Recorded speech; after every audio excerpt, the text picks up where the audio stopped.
So what you see here is the Charles Parker 107 Vise. It's from about 1923, 1925. It's about 132 pounds, and it took everything I could do to get it from where it was. I was gifted this from someone who their father bought it in the 30s or 40s, and then they gave it to their father. And well, anyways, it was in my car all winter to give me traction during the snow, and now it's down in my basement. The problem is I can't just simply mount this to the bench. Let me show you what's happening here. The end of it here, if you see, has got about a 45-degree angle. So I can't simply just sit on the table. I actually have to cut a section of my bench out. And I'm not sure if I really want to do that. I was thinking about possibly making its own bench, but it would stick out of the wall quite a bit.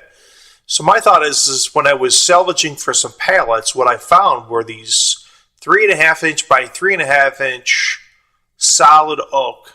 There's a couple of splits at the end, but in the center they're pretty solid.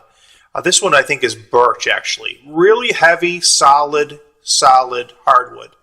So I think this would be the perfect thing to mount it to, but I'm not sure whether I should be mounting this to itself on its own separate bench on the wall that maybe only be 1.5 feet wide and quite a bit deep, or whether I should cut into my workbench.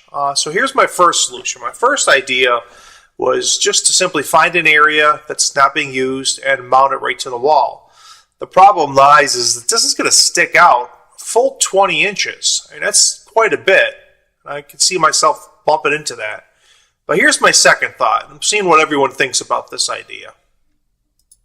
Thought was, why don't I get one of these 3.5 inch by 3.5 inch, and I can mount it as an auxiliary to my bench. I'll run one of those down to the ground as a leg, and if I pre-cut, as you see here, the 45-degree angle, it could then mount flush here. It would give me a place to drill it or to mount it to the board and route it through this.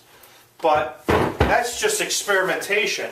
So I don't know, what do you think? Should I mount this to the face of my bench? And should I make a separate bench just for the vise? Either way, these are mounted right to the studs. It's going to hold enough weight at 170 pounds, and if I'm whacking on it with a hammer, it should hold it. But these are my thoughts, at least making an auxiliary or an extension on there to put it on there. So, you tell me what you think. I just really haven't quite decided, and I've been hemming and hawing over it for a while. Or should I mount that somewhere onto the wall directly on its own bench? So any comments or suggestions you have, just post them down below. It'd be interesting to see what everybody comes up with. So thanks for watching the Dems World, and I appreciate all of your suggestions in advance. Have a great day.